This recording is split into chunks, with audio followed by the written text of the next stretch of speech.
Good afternoon and welcome to today's presentation, Legal Risk in Ancillary Care. The information presented by the expert is not to be used as legal advice and does not indicate a working relationship with the expert. All materials obtained from this presentation are merely for educational purposes and should not be used in a court of law sans the expert's consent, i.e. a business relationship where she or he is hired for your particular case. In today's webinar, Deb will discuss types of ancillary care medical malpractice lawsuits, education of physical therapy expert witnesses, common types of physical therapy lawsuits, understanding ancillary care hieroglyphics, expert witnesses in ancillary care, and looking for the future of ancillary care claims. To give you a little background about our presenter, Deborah Singer serves as the Senior Vice President for Select Medical and is currently responsible for the strategic rehabilitation businesses in 5 states, including California and Alaska. As a nationally recognized leader in physical therapy, Deborah formed Experts in Therapy LLC in 2006 and Experts in Nursing LLC in 2016. Operating now as the leading niche provider of therapy and nursing expert witnesses in the country, her reputation as an attorney ancillary care matchmaker is unprecedented. Attending to require a passcode, the word for today is risk. During the Q&A session, we ask that you enter this passcode into the Q&A widget for CLE reporting purposes. The Q&A is located to the left of your screen. Please remember that if you're applying for CLE credit, you must log onto your computer as yourself and stay for the full 60 minutes. You are also required to complete the survey at the end of the program. Please note that CLE credit cannot be given to those watching together on a single computer. Tomorrow morning, we will send out an email with a link to the archived recording of the webinar. The slides can be downloaded from the resource list at the widget at the bottom of your screen. Thank you all for attending today, and Deb, the presentation is now turned over to you. Fantastic. Thank you, Rochelle, and good afternoon to everyone. Good morning to those on the West Coast. Today we're going to talk a little bit about who gets sued in ancillary care. Ancillary care is kind of an afterthought when it comes to medical malpractice. We're used to focusing on physicians and hospital systems and hospitals, and ancillary care is certainly becoming a very hot topic in medical malpractice. So we're going to talk about who gets sued. I'm going to spend some time analyzing the study that was done by the Healthcare Physician Service Organization, and they looked at all of the CNA claims for physical therapists. We're going to focus a little bit on PT and some of the frequent allegations against ancillary care. Then I'm going to break into who PTs are, why there's an increase in lawsuits right now against physical therapists, a little bit about how to read physical therapy notes because it looks like complete hieroglyphics. Then talk about some of the common cases we see, mostly falls, some progression of care issues, burns, things like that, some of the common causes of physical therapy malpractice. And then finally, who makes a great ancillary care expert and why? So that's kind of our outline for the next hour. So yes, I'm very actively involved with my full-time work for a fabulous company, Select Medical. And with their permission, back in 2006, I formed Experts in Therapy, and Experts in Nursing is an offshoot of that company. I'm not as hands-on as I used to be. There are people that work for me running that company now, and we provide all of the ancillary care experts that you would be looking for. We've been working with TASA now for over 10 years and have a great working relationship with them. And so I have a tremendous pool of expert witnesses in the field. I put my cell number on this slide. That is the main way to reach me, and my email as well. I'd be happy to answer any questions that you have regarding specific cases privately. I'd be happy to do that for you. So before we get into who gets sued, the important thing to realize is that people in ancillary care are getting sued, and it's increasing somewhat exponentially.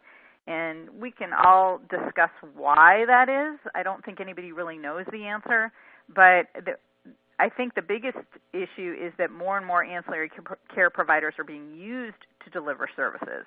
So as some of the laws change and become more relaxed, you see more and more nurses doing sutures, physical therapists, occupational therapists removing sutures, removing casts, things that used to purely be physician only. So now we're seeing a lot of those medical procedures being passed on to ancillary care providers. And I think that is what my gut tells me is the biggest reason why the lawsuits are increasing. But these are some of the people that we are seeing getting sued, nurses, most definitely, physical therapists, most definitely, including PTAs, occupational therapists and OTAs, EMTs, massage therapists, certified athletic trainers, especially with the concussion stuff that's going on now, even x-ray techs. So if you have an x-ray situation where a tech was transferring a patient into an MRI unit, the patient fell, rather than suing the radiologist or suing the hospital, you really need an x-ray tech medical professional to be the expert witness. So we're actually trying to get expert witnesses in all of the little ancillary fields so that we can most efficiently take care of that case for you. So 3 different types. I had to throw in some legal jargon. So A, it makes me sound like I know what I'm talking about. I am a physical therapist by training, and I am not a lawyer, but I've certainly been hanging around the legal community for long enough to be able to speak the language. So looking at the 3 different types we see in ancillary care, obviously malpractice law is the most common one we see, with civil tort either by omission or commission. Personal injury, some sort of personal injury has occurred. Criminal law, believe it or not, that's on the rise. We're seeing where the provider has committed some sort of crime. In this day and age, a lot of that has to do with sexual advances made by the practitioner to the patient, who's very vulnerable. Not necessary to have any type of injury related to those claims. And then agency law is really where the provider performed outside of the Practice Act and or state federal regulation for their profession. So we have cases where, for example, a PT is functioning as if they were a chiropractor, or a PT is making decisions as if they were a physician. So those are agency issues, maybe not utilizing rehab aids correctly for a Medicare patient, following the Practice Act. For example, in Ohio, the PT Practice Act says you can only work with 3 rehabilitation aids at a time.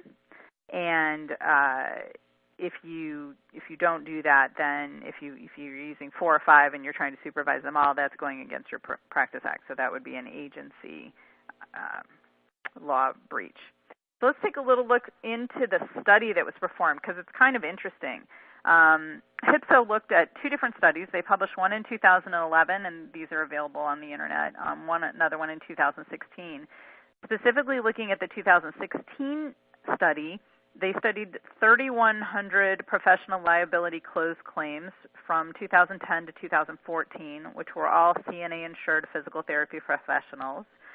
Must have involved a PT or a PTA, and they only looked at cases with indemnity payments over $10,000. So they spent time analyzing the place of employment, whether it was a PT or a PTA, what the injury specifics were, and what the allegation was. So interestingly enough, the highest average paid indemnity involved individually insured PTAs, mostly related to failure to monitor a patient during treatment. In other words, they left the patient alone. Failure to follow the practitioner's orders. PTAs must, that's a 2-year degree from like a local community college. PTAs must follow the orders of the physical therapist and or physician. And failure to follow their own policy, which most of the time included following PT's orders. Physical therapy practices, that's where they sued the entire practice, that accounted for the most closed claims versus individually insured, which was 75%. And the average paid indemnities were fairly large. So a PT practice was somewhere around $96,000 to $97,000. Individually insured PTs were $87,000, and the PTA claims were $132,000. So 91% of and this is kind of key, 91% of these claims occurred in outpatient physical therapy offices. Not in the hospital setting, not in the nursing home setting, not in the home health setting. 91% of these claims are occurring in outpatient physical therapy offices. So when you try to analyze why, the one thing is you have to realize that in order to get to an outpatient setting, there's a certain degree of independence that's required by the patient. So I believe that some of that independence goes where the PT isn't paying close enough attention to the patient because they feel that there's a certain degree of independence that the patient may or may not have. So that's why that becomes kind of important when you look at where these claims are occurring. The 5 most frequent allegations: failure to supervise or monitor the patient, improper performance of manual therapy. Manual therapy is becoming an evidence-based treatment technique that we're seeing a lot of.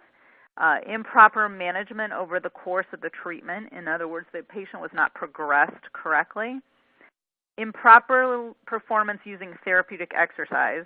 Very common. Patient gets hurt doing an exercise in the clinic. And improper performance using a biophysical agent, like a modality.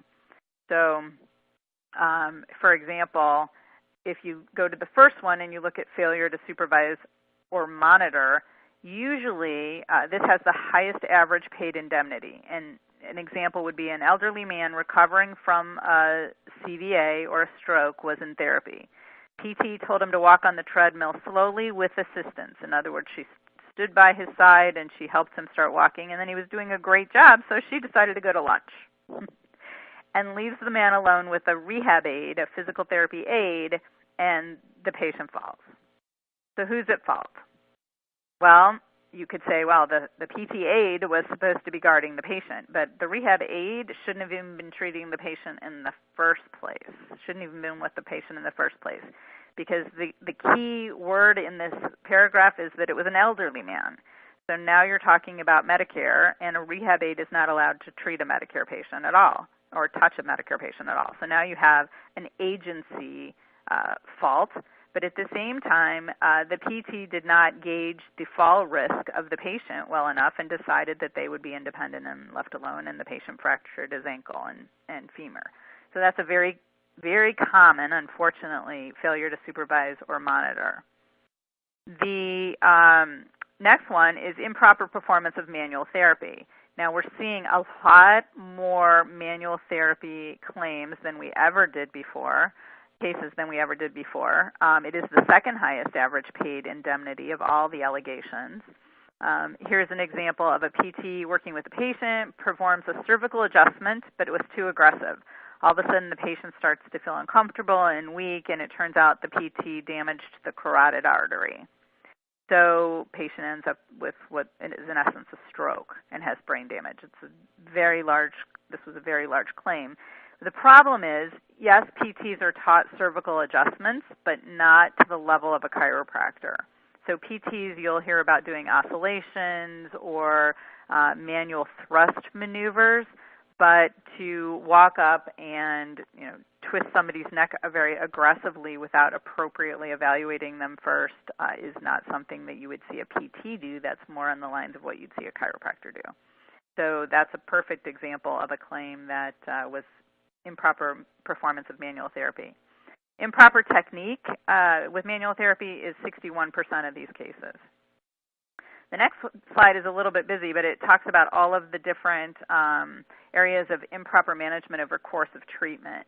So failure to follow orders. Now, this is kind of interesting because in every single state in the United States now, there's practice without referral, which means that for physical therapy, you do not need a physician referral. 6 states still have some sort of limited patient access.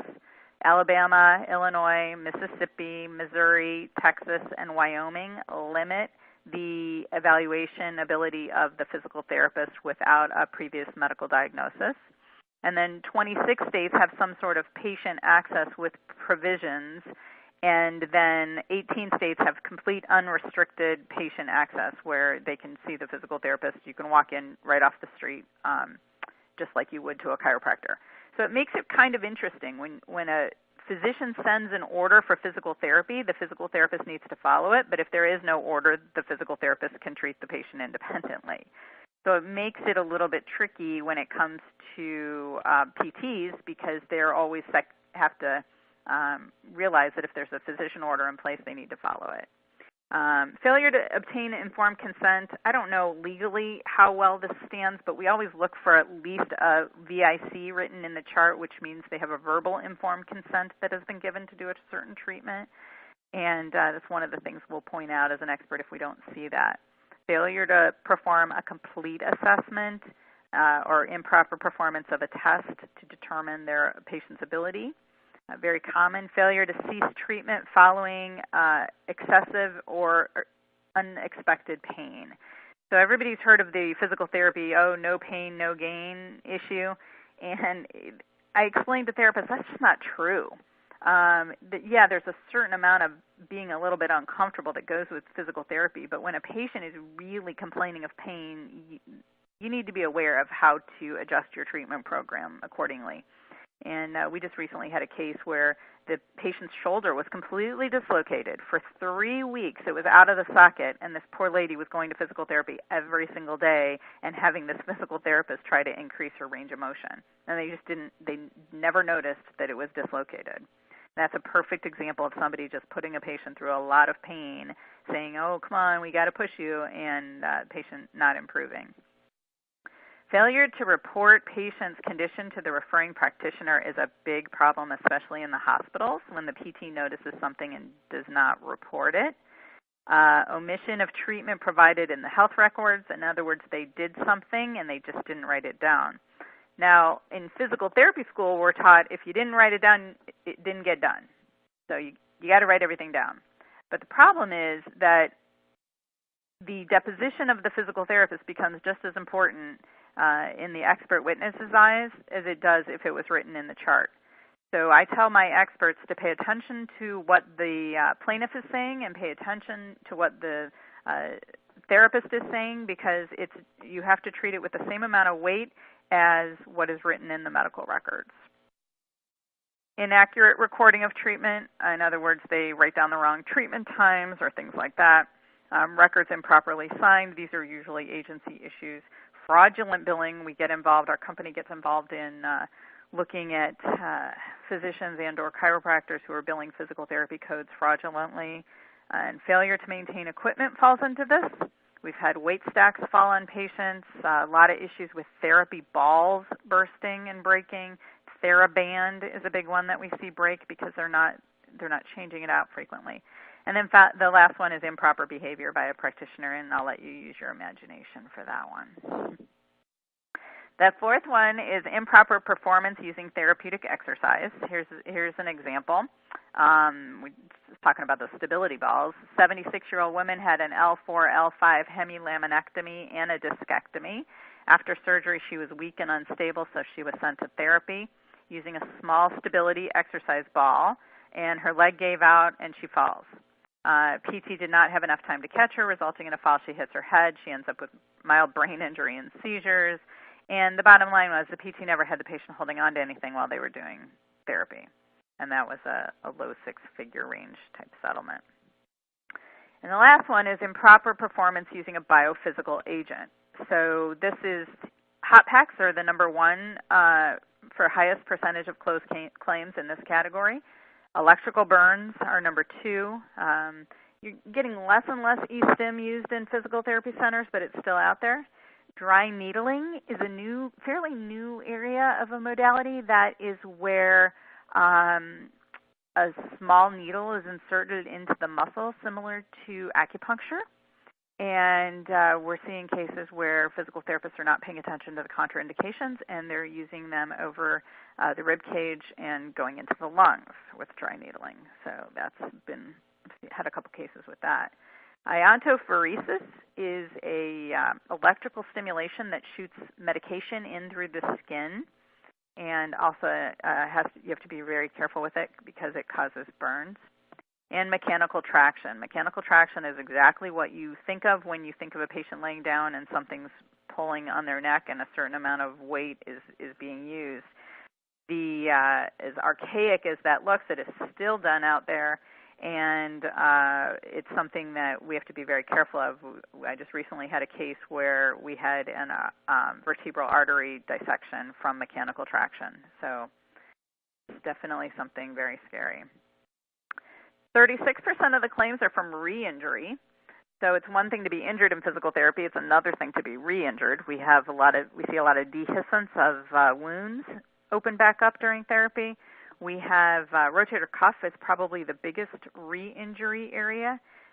Rotator cuff tears, I don't know if anybody has ever tried a rotator cuff case, but boy, they are really hard to prove on the plaintiff side. When a tear occurs during physical therapy, they have a very, very high percentage rate of re-tear anyway, and so it's pretty hard to prove that happened during PT. And I threw this one in here because it's kind of interesting. PT deaths in PT are very rare.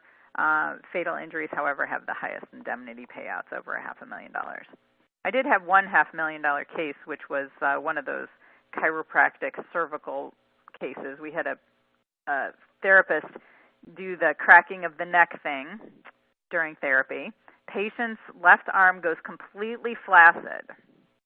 So what you should do is call 911. Keep the patient completely still, call 911. What the therapist did do instead was something called a Syriac's arm pull, and literally grabbed the patient's arm and started pulling it, thinking that that was going to re-engage the brachial plexus, and obviously that was not the right thing to do. So that was a pretty big case for us. Looking at it, the next section of claims is criminal claims. In this day and age, we have a lot of issues with improper advances, seeing cases involving PTs texting their patients. I strongly advise medical groups and any of the defense firms that might sit on hospital risk committees or something to make sure that their therapists are advised against texting any patients or any medical information. Improper touching, it's kind of hard. You're treating somebody's neck and all of a sudden they're down in the lower back. Well, there could be some reasons for that, but we have to be very, very careful with that. Billing fraud, Medicaid fraud, and Medicare has a lot of physical therapy rules. Not following the 8-minute rule, meaning that in order to bill a code, you have to see the patient for over 8 minutes, do that treatment for over 8 minutes. Certain bundling rules, they don't pay for hot packs, they bundle it with other codes, use of rehab aids, overcharging. These are all criminal cases that we have gotten involved in. And then a little bit about physician supervision. There's 2 ways to bill physical therapy to Medicare. Incident 2 is right under the physician and has a certain degree of supervision. When you're billing Incident 2, the PT becomes the secondary provider, so you cannot use a PTA. You can only use a primary provider as the physician, and the PT is the secondary. If you are billing PTIP, which is physical therapy in private practice, then you can use the PTA. And right now, in physician-owned rehab, there is really no difference in payment. So a lot of the physicians choose to do the Incident 2, or they choose to do PTIP so they can use the PTAs, which is a little cheaper labor. And then the last one was agency claims against licensure, different types of behavior allegations, substance abuse. We had a case where we had a massage therapy instructor that got drunk before he taught his massage therapy class, and the whole class knew that he had been drinking, and he taught the class anyway, and he put his hands on a class member to demonstrate the technique and hurt the class member, and needless to say, that wasn't a good scenario. Patient abuse, practicing beyond the scope of licensure. Sometimes we'll see this. It's not that common, but it's basically where the PT is making medical level decisions. Failure to follow their own policy. A lot of PTs in hospital settings don't even know what their own policy is, so we run into that quite a bit. and criminal allegations, improper procedures to maintain licensure, those are all things that could cause a PT to lose their license. And that happens about 100 times a year. And then I think it's important to understand physical therapists, so I threw this slide in here because it's kind of interesting. The therapists with the least amount of experience right now are DPTs, meaning they have a doctorate in physical therapy, but that doctorate program's really only been around since about 2005. So when you're looking for an expert witness that's a physical therapist, often it's the master's level therapist or the bachelor's level therapist that has more experience and has been in physical therapy longer. So it's kind of an interesting situation because it seems like you should have a doctorate of physical therapy, especially if the therapist that's involved is a DPT. The APTA came out with something called Vision 2020, where they said by the year 2020, all physical therapists will be doctors. And they mandated that the programs turn from bachelor's programs to master's programs to doctorate programs. About 20 years ago, they did this. So it's kind of interesting to see the different degrees, and most claims are actually still only against PTs with bachelor's degrees, but that's really because that's still the bulk of the PTs out there. They're starting to fade off into the sunset a little bit as the master's level PTs. Master's is about 1988 is when the master's degree came around, and then around 2000, 2005 is when the DPT came around. So that's probably a good place, Rochelle, to stop and see if there's any questions. Sure. If all the attendees can enter the passcode for today, which is RISK, and you can also enter any questions that you have for Deb.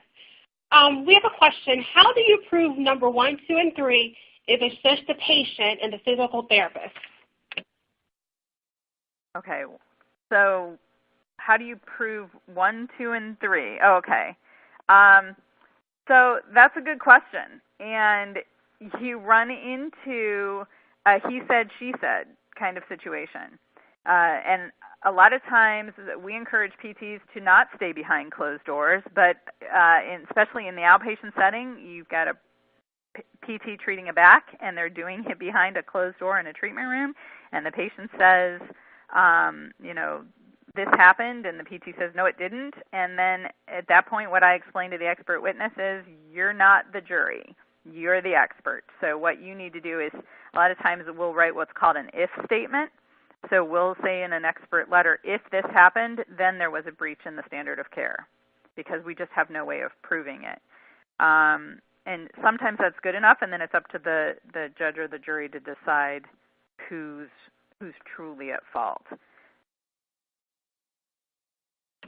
Next question, can ancillary care experts speak to causation? That's a great question, and we get asked to all the time. So the real answer to that is no. The ancillary care expert can only speak to whether a breach in the standard of care occurred. And then the physician has to say the breach in the standard of care caused this particular injury.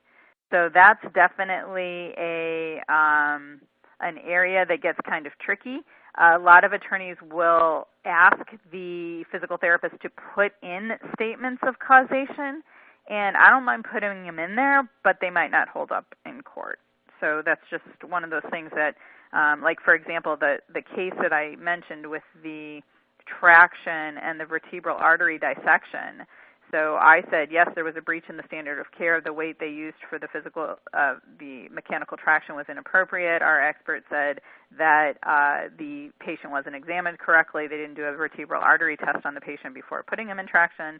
And then also they didn't stop the traction when the patient said, wow, this is really killing me.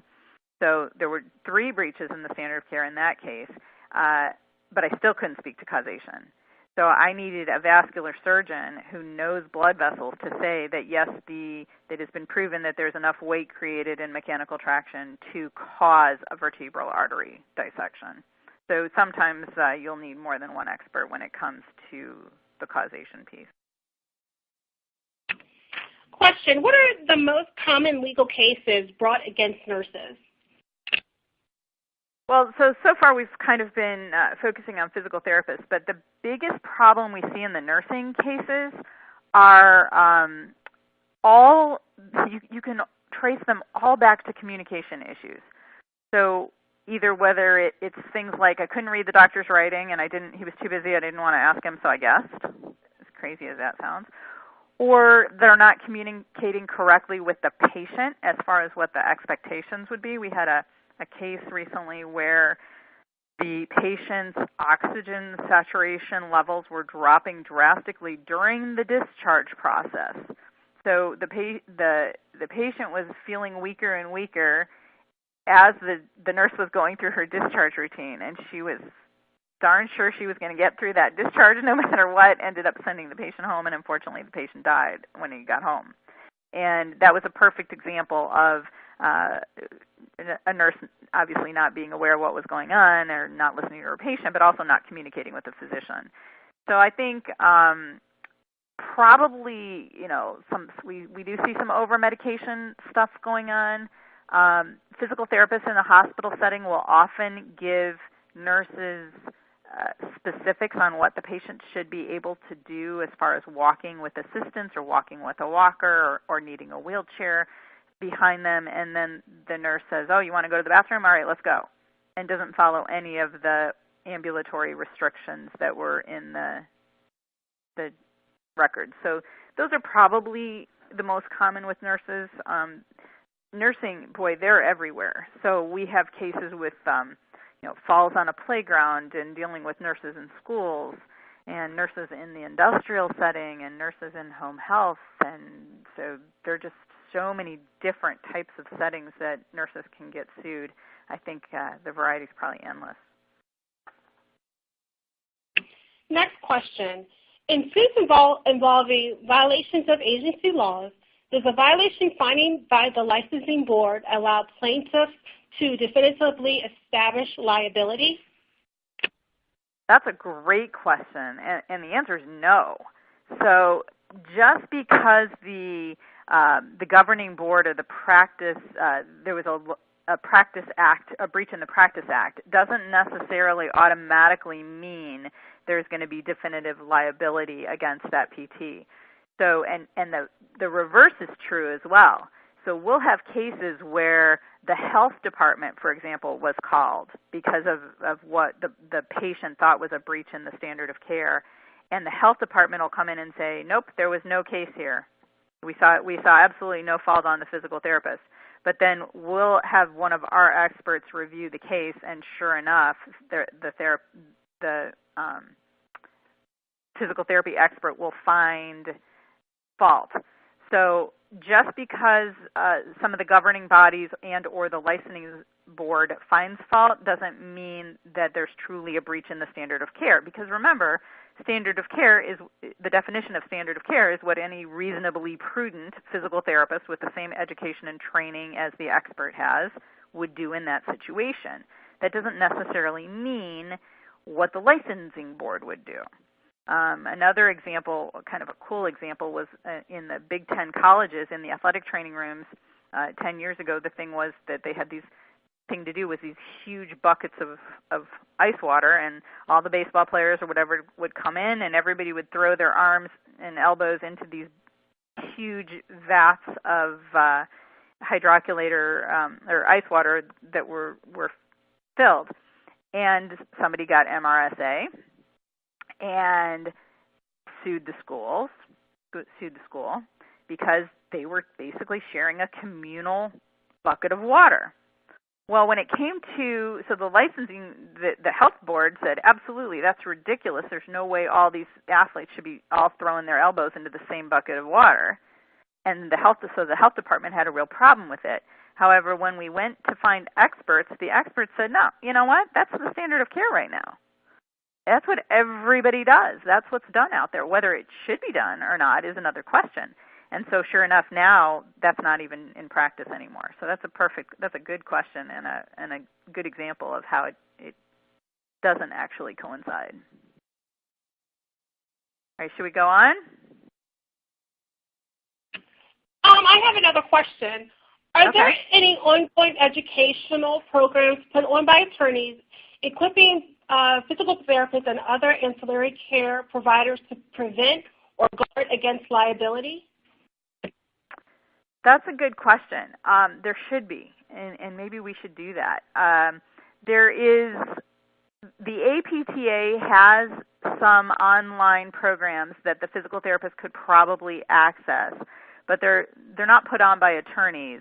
However, that could be very easily put together because there are risk committees everywhere. There's all kinds of, most hospitals have some sort of policies, but I think there are some basic things that could be put into an educational program very easily. I think the apta.org website would have something out there on how to guard yourself. I know that CNA, at the conclusion of the study that I referenced, has a packet at the end of the study of like a checklist of how to protect yourself. So that might be a nice place to start. Thanks, Deb. You can continue on with the presentation. Okay, great. So we're going to talk a little bit about the number one area, which is falls. That's the number one area of lawsuits. That's the number one area that comes into our office. And, who's a fall risk? And what we look for when somebody falls, first of all, sometimes people just fall down. That doesn't mean that liability occurred. But we look at all of these different areas to see whether or not somebody should have been classified as a fall risk. So, for example, medication, what kind of medication they are on, how oriented are they mentally, do they have dementia, how old are they? That puts somebody at a fall risk right there. What is their activity level? Did they have recent surgery? Do they have a history of previous falls? Eyesight or hearing loss? Those are all issues that we look at as expert witnesses to determine whether somebody should have been qualified as a fall risk. Most falls occur on flat ground, and elderly females tend to fall mostly in the house.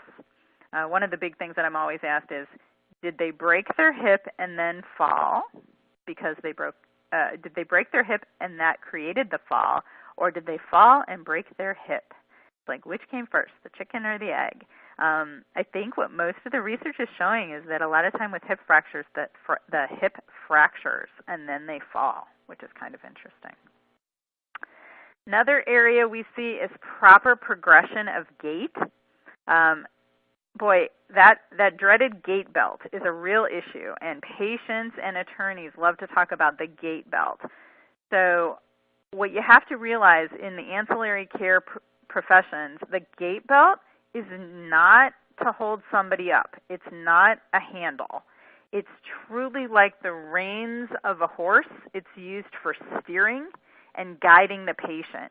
It may assist you a little bit if the patient starts to lean one direction, you can pull them back, but it is not going to keep somebody from falling on the ground. So a lot of therapists don't like to use gait belts at all, and they'll just use their hands to guide the patient, but it's truly a safety tool, but it's not a catch-all. So a lot of times attorneys will say, well, they weren't using a gait belt, and that's doesn't necessarily mean there was malpractice. We look at progression of gait. So, for example, did the therapist just say, "Oh, you're fine. Let me see you try to walk"? It goes in a certain progression. So we look at a max assist times 2, meaning you got 2 people there, or you have the patient in parallel bars. And once they achieve that, then they go to a max assist times 1, a moderate assist times 1, a minimal assistance times 1. The next one is called CGA, or contact guard, which is mean you just have your hands on the patient or the gait belt. The next one is standby assist. You're not touching the patient. And the last one is verbal cueing, meaning you're 3-4 feet away from the patient as a therapist and you're saying, come on, lift your right leg a little bit more, Mrs. Smith. So we look at progression of gait, and a patient can hop in anywhere during that progression because a lot of times if that progression goes out of order, then you might have a breach in the standard of care. And the same thing with ambulation, progression of ambulatory devices. So, for example, you don't go straight from a walker to a straight cane. You might go from a walker to a rolling walker to a large base quad cane to a small base quad cane to a straight cane, and then individually walking with nothing. So just another area that we look closely at. Here's some of the ancillary care hieroglyphics that I was talking about. PT notes are usually always written in what's called a SOAP note format, SOAP. It stands for subjective, objective, analysis or assessment, and plan. So you'll always see a PT note, a good PT note will have the patient's comments at the beginning, then objectively what did they do, then an analysis of how the treatment went, and then the plan for the next day. That's how you know there's a good note. And I tell my experts, and this is not any kind of legal terminology, but I tell them that usually when you have poorly written documentation, you end up with a standard of care breach. Some of the abbreviations you'll see out there, it's really important for you to realize that those abbreviations can be, depending on where they are in the medical records, they mean different things. So, for example, SBA, I usually would ask everybody to guess these, but SBA means standby assist. Rolling walker contact guard is the next one. Sometimes you'll see little X's. Anybody know what those are? Little X's in a chart actually mean crutches. So that next one says crutches minimal assist times 1, meaning one person was minimally assisting a patient with crutches. The little L's mean parallel bars, so that's parallel bars with verbal cueing only. ABR stands for autonomic brainstem response. PROM is passive range of motion. AROM is active range of motion. SPT is a student physical therapist. And then this is where it gets tricky because some of these notes are impossible to read. And now you'd think it's better with electronic medical records, but in some cases it's worse because they're clicking check down boxes and clicking off certain sentences that don't necessarily even really make sense in the documentation, so it's even harder. But TKE is terminal knee extension. A TKR is a total knee reconstruction. THR is total hip reconstruction. And PTs, for whatever reason, even more than physicians, love to talk in abbreviations. So there's lots of them out there.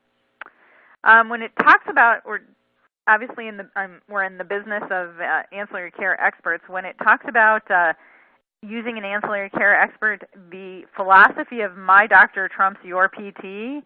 I don't run into that much anymore, but boy, 10 years ago when I started doing this, I did. So be very careful with that. I don't want any attorney to assume that a physician is going to automatically be a better expert witness than a physical therapist. Nothing is better than somebody who specializes right in that field.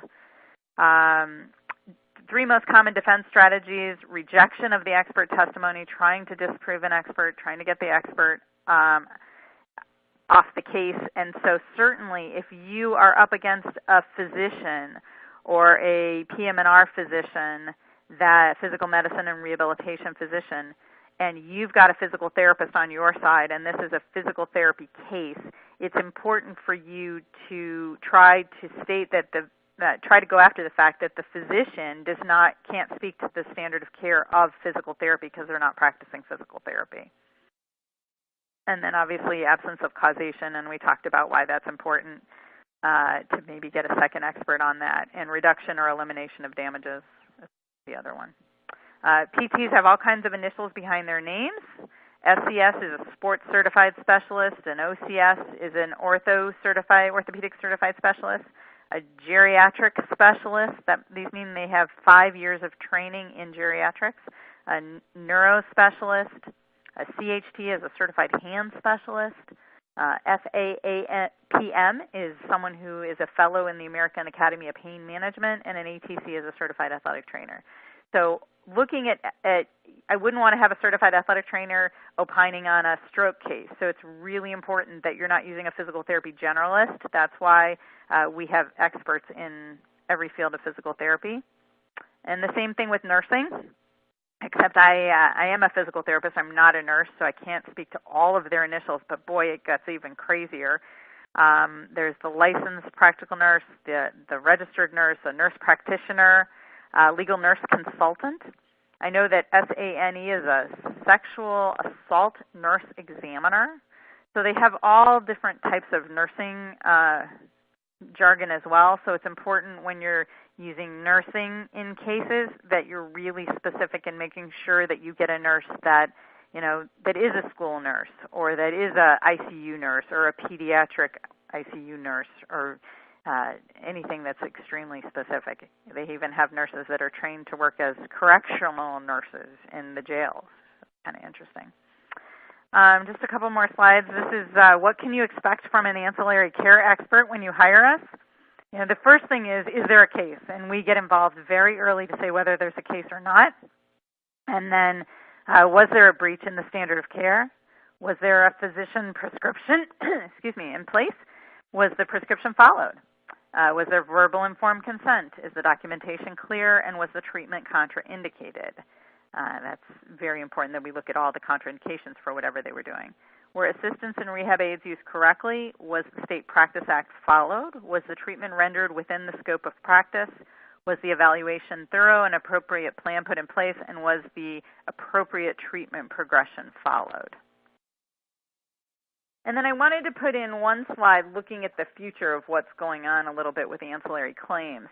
Reimbursement is not going up. Reimbursement continues to decline. So it forces the physicians and hospital systems to make increased use of ancillary care in their hospital settings. So physician where maybe they used to see 10 patients a day, now they're seeing 10 patients a day, and they have a nurse practitioner with them in their office seeing 20 patients a day. And that's how they're making ends meet. So as reimbursement declines, I think you're going to see the increased use of ancillary care practitioners. Social media and internet use, telehealth is a big thing now. We're seeing claims, does telehealth put a company at risk, a hospital at risk for using telehealth now without having the patient in front of you? And then mergers and acquisitions are going on like crazy in ancillary care. Everybody's buying everybody else. So I don't know if that's going to increase or decrease the claims that are out there. I think it's really important that the hospital systems and the large ancillary care systems put practice in place to try to prevent some of these things from occurring to begin with. And then there's still a lot of staffing shortages out there, and as those staffing shortages continue, the therapists and the physicians and the nurses are spread thinner and thinner and thinner. It used to be a big day when you saw 8 patients a day. Now in a physical therapy outpatient office, you might be seeing 15 patients a day. So very different than practice 20 years ago. All right, that brings us to questions. Thanks, Deb. If all the attendees can enter in the passcode for today, which is RISK, and also if you have any questions for Deb, you can enter those as well. First question, when filing a claim against a physical therapist, we are required to file a 735 ILCS 52-622 affidavit. Do you suggest using a physical therapist with a doctorate degree for this? Okay, so that's a question that's obviously a state-by-state question. So each state is going to be a little bit different. The doctorate degree has absolutely no play whatsoever. It's an entry-level doctorate degree. So I would definitely, we sign a lot of affidavits of merit, and sometimes the state requires a certificate of merit, sometimes the state requires a certain form to be filled out, or it requires a expert witness letter. So no matter what it requires, we definitely get involved with the physical therapist. The doctorate degree will probably not, if it requires a physician, if it requires an MD or a DO to sign that form, then the doctorate degree is not going to help with that. You'll still need the physician to open the case, to file the case, because it's considered an entry-level doctorate. Next question, why do most falls for elderly females occur in the home? Well, I think, and that's very true, they do occur in the home because, one, that's where elderly females spend most of their time, and 2, there's quite a bit of that's where the patient feels the most comfortable. And there's a lot of things that can interfere with proper ambulation. So, for example, a lot of elderly still have throw rugs in their home. So if I was going into my mom's house, I make sure there's no throw rugs down. Phone cords used to be a thing that everybody tripped over. Furniture, small little end tables, as their peripheral vision decreases, you start to be able to focus only on what's in front of you. So things that are, blocking doorways and things like that need to be removed. So I think the biggest reason is because they feel most comfortable in their house and they're not as careful in their house, and also they just spend the majority of their time in their house. Next question. What happens when the abbreviations are not documented properly in the file, causing care that is not what the patient needed? We see, unfortunately, way too much of this, especially on the nursing side.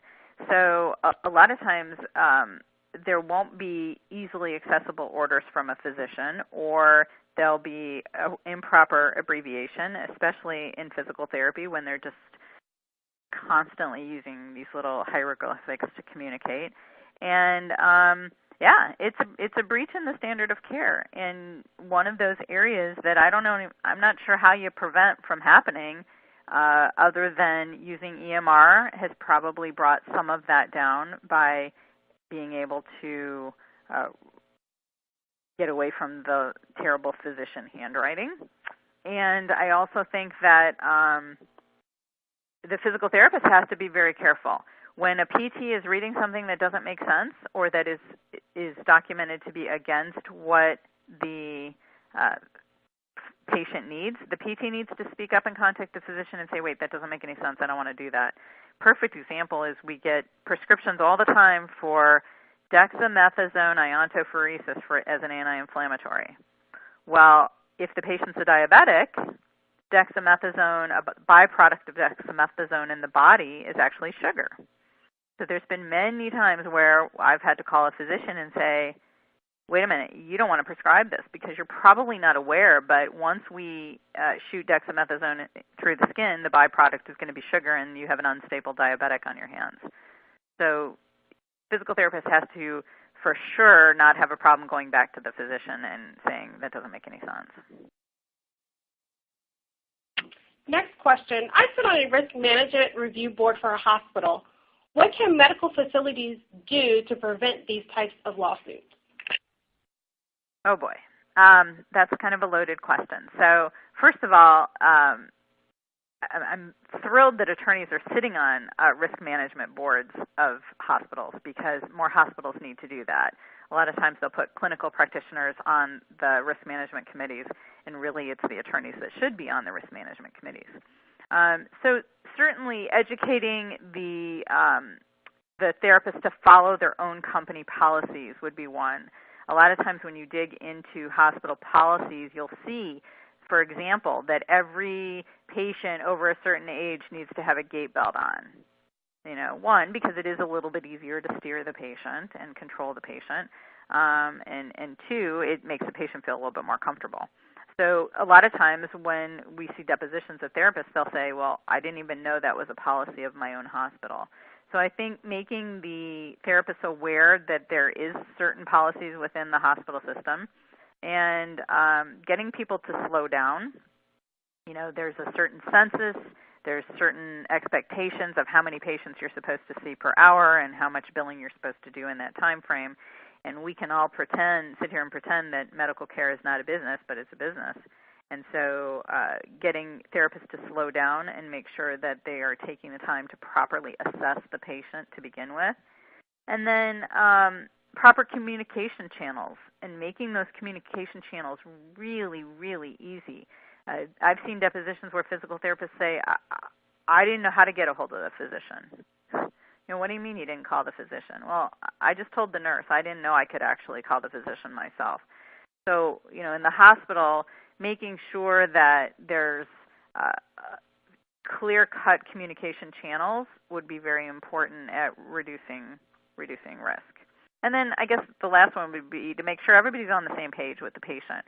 and make sure that the physical therapist is attending those grand rounds with the physicians and the nurses so that they can put their input into how the patient's doing. A lot of times those are done without the physical therapist, so I think it's really important to get that feedback in there that they're all communicating correctly together.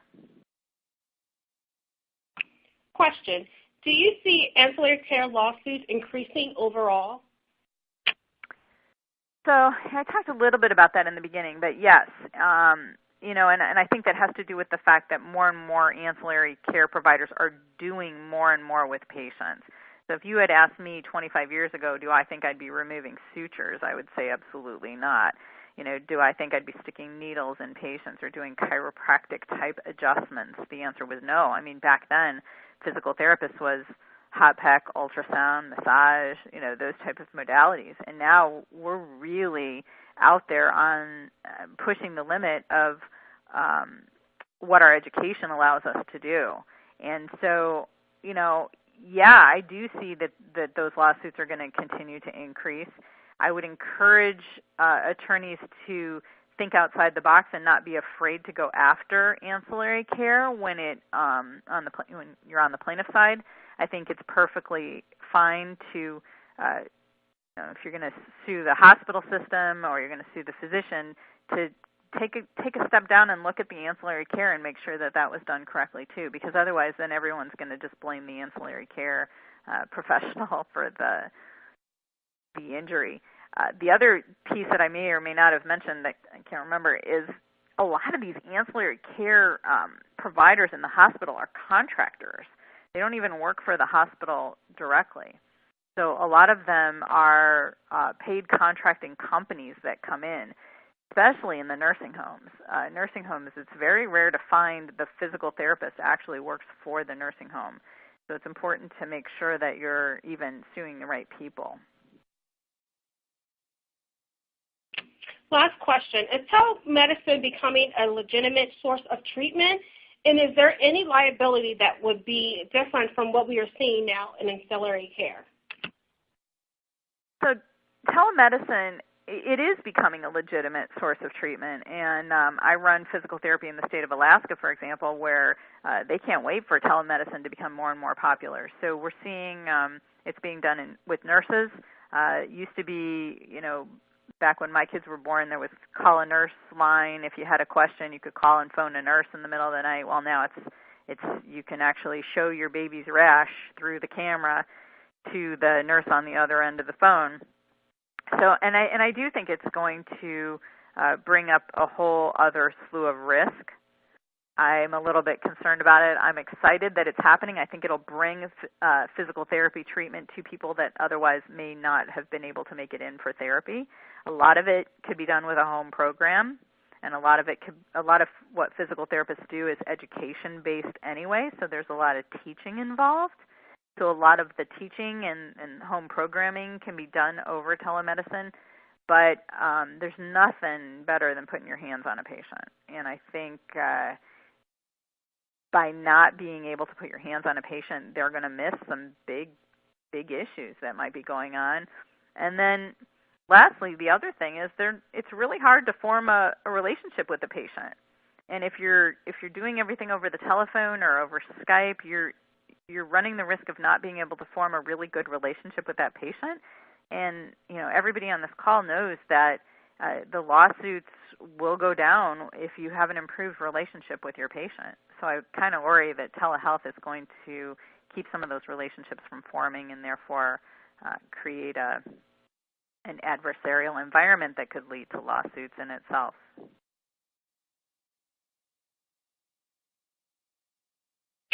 Thanks, Deb. Just a reminder that if you are requesting CLE credit, you must attend for the full 60 minutes of this presentation, and you're also required to complete the survey at the end of the program. In addition to being your best source for testifying and consulting experts for the past 60 years, TASA also offers e-discovery and forensic solutions, free interactive webinars, day-in-the-life videos, research reports on expert witnesses, including the Challenge History Report 2.0 and Expert Profile 360. I want to take this opportunity to thank everyone for attending, and most especially Deborah Singer for her time and effort in creating this presentation. If you would like to speak with Deb, or if you would like to speak with a TASA representative regarding an expert witness for a case you are currently working on, please contact TASA at 1-800-523-2319. One of my colleagues will be following up with you regarding your feedback on today's presentation. Thank you all for attending. This concludes our presentation for today.